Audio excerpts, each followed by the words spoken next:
In 490 BCE, Athens assisted the Ionians in their rebellion against the Persians. King Darius I of Persia was furious by their actions, so as a punishment, he ordered his army to defeat the Athenians. If the Persians achieved victory at the Battle of Marathon, they would not only control the Aegean Sea, but they would also conquer the remainder of the mainland Greeks. Thus, by defeating them, they would also be getting rid of Athenian freedom. In addition to these reasons to go to battle, King Darius wanted to reinstate Hippias as a tyrant. Hippias, along with his brother, ruled Athens in the 6th century BCE. Athens prospered under their rule, but when Hippias' brother was murdered, Hippias became a cruel tyrant. After his nature changed and he became harsh and vicious, the Athenians overthrew him. King Darius I believed that by putting Hippias, who was friendly to the Persians, in power over Athens, it would help keep the Athenians under control. Once the Athenians received news of the Persians' coming, they immediately asked for help from the Spartans. However, they were unable to assist because they were celebrating a religious festival. Therefore, the Athenians were on their own. The battle took place on an open-space plain called Marathon.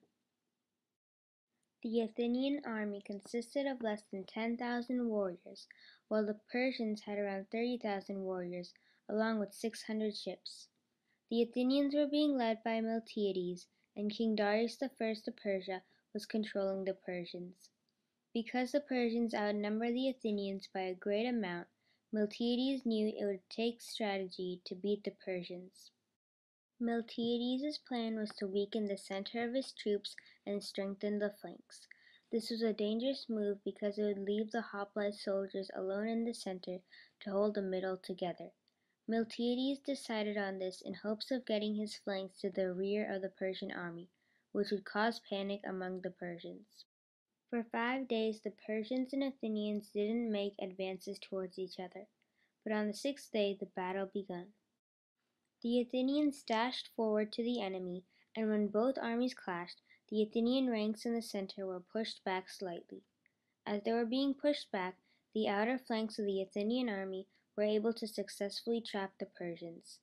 Several casualties took place because the Persians were caught off guard. And in the middle of all this chaos, the Athenians were even able to capture 7 of their ships. Panic spread through the Persians, so they rushed back to their ships. At the end of the battle, less than 200 Athenians had died, while nearly 7,000 Persians had perished.